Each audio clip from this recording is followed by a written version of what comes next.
दाइको यो फेस्टिभलको अनुभव बताइदिनु छोटोमा। कलेक्सन होइन मान्छेहरूको मैले त्यो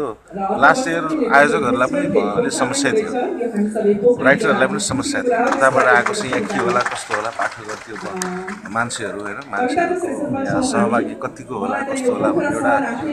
डर जस्तो फियर जस्तो थियो राइटर हामी लेखकहरूलाई पनि कतिको हुन्छ तर यो लास्ट इयरको जसरी इम्प्याक्ट छोडेर गएको रहेछ होइन यस वर्ष चाहिँ त्यस्तो फियर केही पनि भएन होइन राम्रोसँग 4 दिन भव्य किसिमले चाहिँ यस्तो मान्छेहरूको यो सहभागी चाहिँ एकदमै मजा एकदमै सुन्दर खालको सहभागी तपाईँले एक्सपेक्ट गरे जस्तै भयो एकदमै सोचेको जस्तै राम्रैसँग कार्यक्रम सम्पन्न अबाउट प्रोग्राम होइन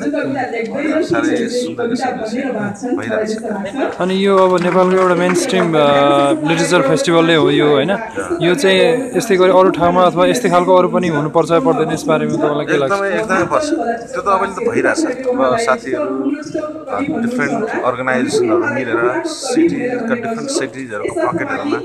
लिटरेचर फेस्टिभल भइरहेछ माघ फागुनको 15-20 दिनपछि फेरि उतातिर इटहरीतिर अथवा कागरभिट्टातिर भइरहेछ है यसै किसिमले चाहिँ डिफ्रेन्ट प्लेसेसहरूमा चितवनमा भइरहेछ नेपालगञ्जमा हुन्छ सानो सानो प्रोग्रामहरू हुन्छ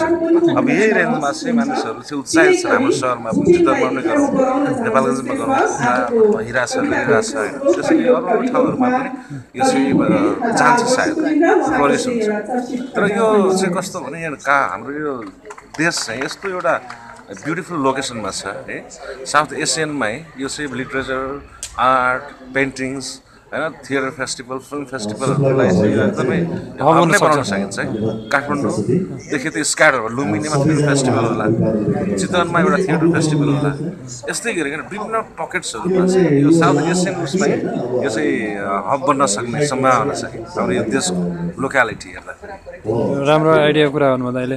अनि अब अहिलेको नेपालको करेन्ट लिटरेचर सिनारीको कुरा गरौँ होइन यसमा चाहिँ तपाईँलाई अब अहिले आइरहेको लिटरेचरहरू र तपाईँको आफ्नो लेखाइ यसको बारेमा के भनिदिनु न अहिले कस्तो भइरहेछ ट्रेन्ड कतातिर गइरहेछ यसबारेमा तपाईँ के छ यसमा सन्तुष्ट हुनुहुन्छ कि हुनुहुन्छ? यो चाहिँ बिस्तारै बिस्तारै हामीले अब सायद पाठकहरूको पनि लिटरेसी रेट भनौँ न होइन यो पब्लिकेसन जसरी यो फ्लोरिस भइरहेछ पब्लिकेसन बुकहरू महिना पछि हप्तै पछि रिलिज भइरहेछ अहिले तपाईँ यति धेरै आएर छ पछि बिस्तारै तपाईँको चोइसेसहरूको पनि कुराहरू आउँछ कि नेपाली साहित्यमा डिफ्रेन्ट चोइसेसहरूको मल्टिपल चोइसेसहरू अप्सन्सहरू विकसित भइरहेछ अहिलेसम्म पनि हाम्रो यस्तो किताब छापिने नोभल भनेपछि सबै नोभलमै लागिरहेछ होइन अब बायोग्राफी भन्छ बायोग्राफी लागिरहेछ तर के समय किताब छापिने एउटा पहिलाकोदेखि अहिलेसम्म राम्रो किसिमको एउटा समय आइसक्यो अब चाहिँ के हुनसक्छ भने मेरो चाहिँ मैले देखेको चाहिँ डिफ्रेन्ट जानमा डिफ्रेन्ट चोइसेसहरूमा चाहिँ काम हुन्छ होला चाहिँ अब इमर्जिङ राइटर्स नयाँ नयाँले चाहिँ के गरेर आउने के गर्ने चाहिँ जस्तै किताबहरू डिफ्रेन्ट अप्सन्सहरू नोभलमा पनि अब खालि एक किसिमको नोभलहरू different crime thriller psychological thriller होइन मेटाफिक्सनल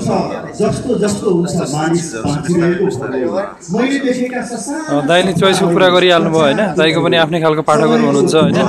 तपाईँको आफ्नै खालको एउटा टेस्ट छ अब तपाईँको अहिले घाटमाडौँ आएको छ दाइको धेरैले त पढि पनि सक्नु होला तर अहिले यो इन्टरभ्यू हेरिरहनु भएको कसैले यदि पढ्नु भएको छैन अथवा त्यो पढ्न चाहिरहनु भएको छ भने यसबाट उहाँले के एक्सपेक्ट गर्न सक्नुहुन्छ कस्तो खालको किताब छोटकरीमा बताइदिनु घाटमाडौँ घाटमाडौँ त त्यो fiction non fiction and other addiction भनेको छ त्यसमा डिफ्रेन्ट जानराहरू चाहिँ मिक्सअप छ फिक्सनको एउटा पार्ट छ त्यसमा आख्यानहरू छ नन फिक्सनमा चाहिँ एसेजहरू मेमोर्सहरू छ अनि अदर एडिक्सनमा चाहिँ सानसाना त्यो आर्ट एक्सप्रेसनको मिडियम्सहरू युज गरेको छ त्यसैले एउटा एक उसमा भन्दाखेरि चाहिँ यो चाहिँ कस्तो किताब literary art work literary art work जहाँ चाहिँ लिटरेचरको सब केही विधाहरू सब मिक्स पार्ट नाटक पनि हेर्नु सक्नुहुन्छ तपाईँ पोइट्री हिन्दी पोइट्री पनि पढ्नुहुन्छ तपाईँ नेपाली पोइट्री पनि पढ्नुहुन्छ लामो त्यो 60 पेजको कथा पनि पढ्न सक्नुहुन्छ 2 पेजको स्टोरी पनि पढ्न सक्नुहुन्छ यो डिफ्रेन्ट जानरालाई चाहिँ एउटा लिटरेरी आर्ट वर्क अनि दाइ अब अहिलेसम्म जसले पढ्नु भएको छैन उहाँले के एक्सपेक्ट गर्ने त्यो तपाईँको उसबाट होइन यस्तो हुन्छ मैले तपाईँले भन्नुभयो आफ्नै पर्सनल उसमा चाहिँ मैले सुरुमा लेख्ने मलाई चाहिँ त्यस्तो थिएन मेरो जुन चोइस छ त्यस्तो धेरै कम मान्छेहरूलाई त्यस्तो रुचिकर हुनसक्छ होइन त्यो बिस्तारै बिस्तारै टेस्टमा अब त्यो चेन्ज हुँदै गइसकेपछि चाहिँ काठमाडौँसम्म आउने होला सायद हामीहरूको एउटा ट्रेडिसनल टेस्ट छ नि त हाम्रो होइन दाइले अब टेस्टको कुरा गर्नुभयो होइन अलिकति फरक कुरा गरौँ होइन तपाईँको आफ्नै पाठकहरू हुनुहुन्छ तपाईँको आफ्नै एउटा अडियन्स छ होइन तैपनि अब एक थरी मान्छेहरूले चाहिँ अब त्यो नगरकोटीले चाहिँ बढी इङ्ग्लिस राखेर अब नेपाली साहित्यमा अलिकति यो के भने त्यो एउटा विकृति जस्तो गर्छ भन्ने पनि भन्छन् होइन त्यस बारेमा दाइले के भन्दिनँ त्यस्तो होइन त्यस्तो धेरै ठाउँमा मैले बोलिसकेको छु होइन इङ्ग्लिस वर्डहरू नट ओन्ली इङ्ग्लिस वर्ड अब हाम्रो लिटरेचर बस्नु लिटरेचरको एउटा ल्याङ्ग्वेज जस्तो लिटरेचर शब्दहरू साइन्स छ होइन अनि मलाई लाग्ने त ब्युटिफुल वर्ड सायद नेपाली होस् इङ्ग्लिस होस् स्पेनिस होस् फ्रेन्च होस् सबै चिजहरू चाहिँ त्यो फेरि फ्रेन्चले लेखेको भइगयो भन्ने होइन तर ब्युटिफुल वर्डहरू होइन त्यहाँ चाहिँ युज गरौँ आफ्नो टेक्स्टमा भन्ने हो हुन्छ दाइको अब यहाँ कविता पनि वाचन गर्न जाँदै हुनुहुन्छ होला धेरै टाइम नलिउँ यो कविता के बारेमा छ केही छ के छ यसो छोटकरी भनिदिनुहुन्छ औँलाहरू फिङ्गर्स औँलाहरू माथि चाहिँ कविता त्यसलाई प्रतीकात्मक बनाएर के भन्नु खोज्नु भएको छ कि छैन त्यस्तो छैन औँलाहरूको बारेमा हुन्छ ल धन्यवाद